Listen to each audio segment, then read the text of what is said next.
எல்லாருக்கும் வணக்கம். வீடியோ பார்த்துட்டு இருக்கிற நீங்கள் மற்றும் உங்கள் குடும்பத்தில் இருக்கிற அனைவரும் சந்தோஷமாக இருக்கணும்னு வேண்டிக்கிறேன். இன்றைக்கி பிரம்மமுகூர்த்த பூஜையோட 39வது நாள். வழக்கம் போல் காலையில் 3:15 மணிக்கு எழுந்திரிச்சு குளிச்சுட்டு கோலம் போட்டுட்டு நேராக சாமி ரூம் கொண்டுட்டேங்க.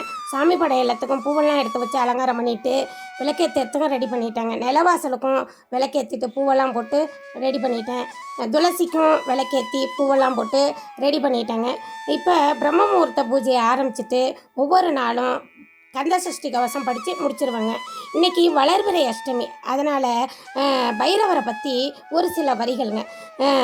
சிவனுடைய 64 அவதாரங்களில் மிகவும் சிறப்பான அவதாரம் பைரவர் அவதாரம். இவர் கையில் திரிசூலம் வச்சுருப்பார், உடல் முழுக்க திருநீர் பூசி இருப்பார், நிர்வாண கோலத்தில் இருப்பார். நாய் தான் இவருடைய வாகனம்.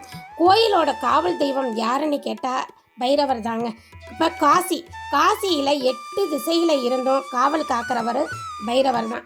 காசி நம்ம போகணும் அப்படின்னு நினச்சிங்கனாலே பைரவரோட அனுமதி பெற்று செல்வது தான் ரொம்ப ரொம்ப நல்லதுங்க. பைரவர் வழிபாடு செய்கிறவங்களுக்கு பயம் இருக்காது.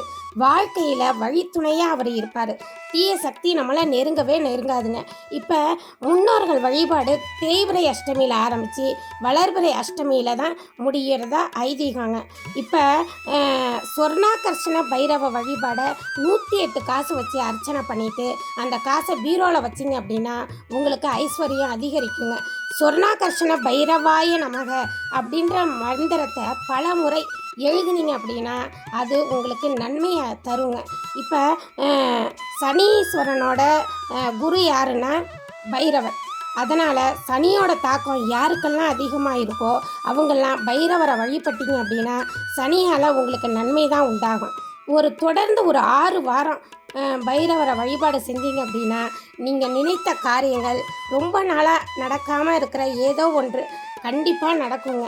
இப்போ உலக ஜீவராசிகள் எல்லாத்துக்கும் உணவு, உடை, செல்வங்கள் எல்லாத்தையும் கொடுக்கறது யார்? அஷ்டலட்சுமிகள் தான். இந்த 8 லட்சுமிகளும் சேர்ந்து பைரவரை தான் வழிபட்டு தன்னுடைய சக்தியை அதிகரிச்சுக்கிறதா புராணங்கள் சொல்கின்றன. நாமும் பைரவரை நினச்சி வழிபாடு செஞ்சு உங்களுடைய வேண்டுதல்கள் எதுவாக இருந்தாலும் அது பைரவர் அருளால் உங்களுக்கு எல்லாம் நல்லபடியாகவே வந்து சேருங்க.